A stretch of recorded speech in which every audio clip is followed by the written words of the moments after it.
Sunday of puttering around the house, pruning the roses, dusting and spraying, making calluses on your hands instead of on your nervous system. It's the only life that makes the others worth living. Too bad it doesn't last.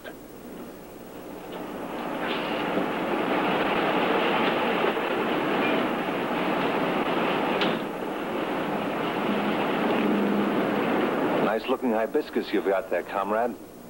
Yeah, they take a lot of care. Would you like to come in the house? Perhaps Eva can fix us something cool. We're in a bind for time this afternoon. Was there something you want from me? You have a business analysis machine in your office, don't you? Well, yes. Yes, we use it for statistical surveys of various advertising media. We want to use it for a few hours this afternoon. You can let us in the office, can't you? Yeah. Yeah, it'll take me a few minutes to change, though. That's all right. I'll wait for you in the car.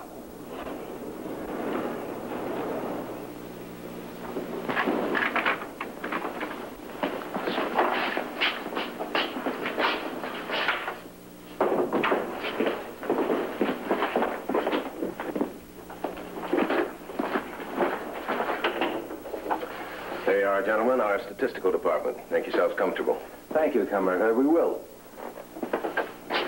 I'm sure you can find something in your office to occupy you for an hour or so. We'll come for you when we're through in here.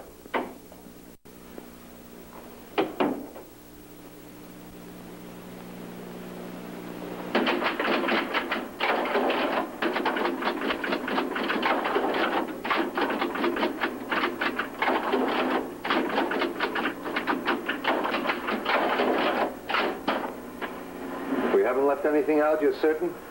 There is an element of human error possible in this stage. Regardless of the care we exercise in collecting information, we can make a mistake. Although in this particular problem, I think the possibility is certainly remote. It's all Chinese to me. It's very simple, really. Communist Party projects A, B, C, D, etc.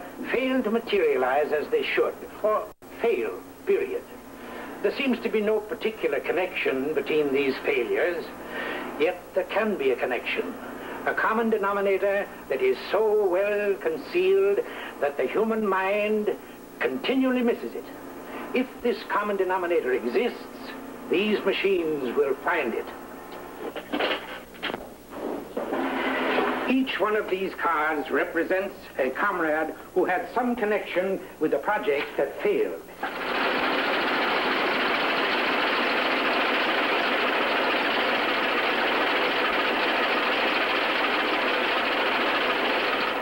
That's the whole crop? Right. Which one will give us our common denominator? This one. The name surprises you, comrade? If it had come up one of ours, it would have been only slightly more ironic. Herbert A. Philbrick.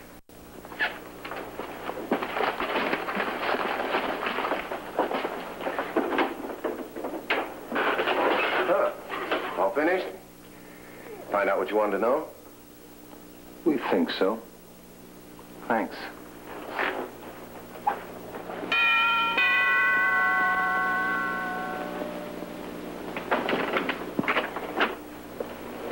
Fulton, what?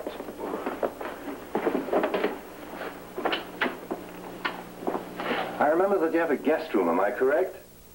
I knew I was right. You wouldn't mind putting these two gentlemen up for a few days, Herb? Mr. Garrow, Mr. Walsh, this is Herb Philbrick. Mr. Garrow? I'm sure he'll make you quite comfortable while you're here. Mr. Walsh? You'll find the guest room. It's the first door on the right at the top of the stairs. That's all right, Herb. I told them. You did? Good night, Herb. Hello, Herb. Give me just one assurance and I'll be satisfied. Are Walsh and Garrow hiding out? From the police? No. To the best of my knowledge, the police have no interest in them at all. Well, that's comforting anyway. Anything else, Herb? Yeah, but you probably won't tell me this either. How long am I to expect them to remain my guests? They won't be there a minute longer than they have to be, Herb. We've We've waited months for this test, but it's surefire. If Prado and his party do not follow that route, we know our traitor. Herbert A. Philbrick. I'll give him the word tomorrow morning. Plenty of time for him to pass it along. And if Prado's route is changed? We'll cancel Herb's party membership.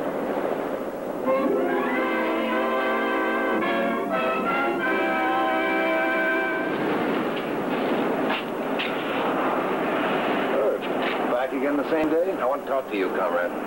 What's your problem? Walsh and Garrow. I'm not against the party's desire to have them billeted at my house. That's fine. That's okay. But this morning, the Secret Service came around asking questions. What did you tell him? But that's not the point. The point is, if the Secret Service wants Walsh and Garrow, then... I told you this afternoon that the boys aren't fugitives, didn't I? Then why is the Secret Service canvassing my neighborhood? Now look, all I want to know is what's my part in this job. I want to know the right answers. I want to know what to tell my wife to do. Surely we rate this much consideration from the party. Just tell us what's our job so we can do it. You're probably right, Comrade Herb. I was planning to tell you this tomorrow morning, in any event. A few hours shouldn't matter. Garrow and Walsh are not communists. They're paid killers. Relax, comrade. Your name isn't in their contract. Whose is? A gentleman from South America arriving in our fair city at noon tomorrow and departing, we trust, shortly thereafter by express. Antonio Prado. You're right. You've probably been reading about him in the papers, I'm sure. We have information that his party will pass in front of your house on their way from the airport. But I thought Prado was sympathetic to our cause. Prado isn't all that he seems to be, Comrade Herb. You're going to kill him right in front of my house? There's nothing for you to worry about. The authorities will find you and Mrs. Philbrick securely tied and locked in your bedroom. You'll tell a convincing story about being held prisoner at gunpoint. But to kill a man in cold blood? There's no other way to do it, is there?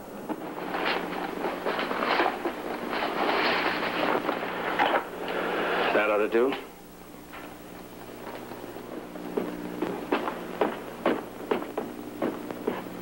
They're coming up the stairs.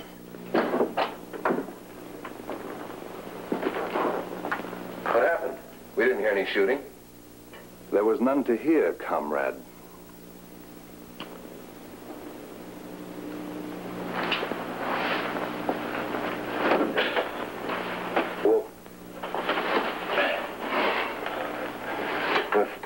If Prado and his escort took a different route from the airport, what was that siren? Prado's motorcycle escort. They went by here right on schedule. Well, the party changed its mind, huh? That's about the answer, Herb.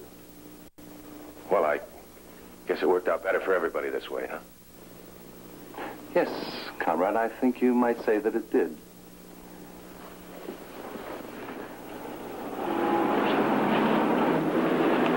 So, comrade, even your brilliant machine can make a mistake. The mistake had to be ours, comrade. The information we introduced into the machine must have been false. Doesn't matter where the mistake is made, does it? We went to a lot of trouble to test Herb.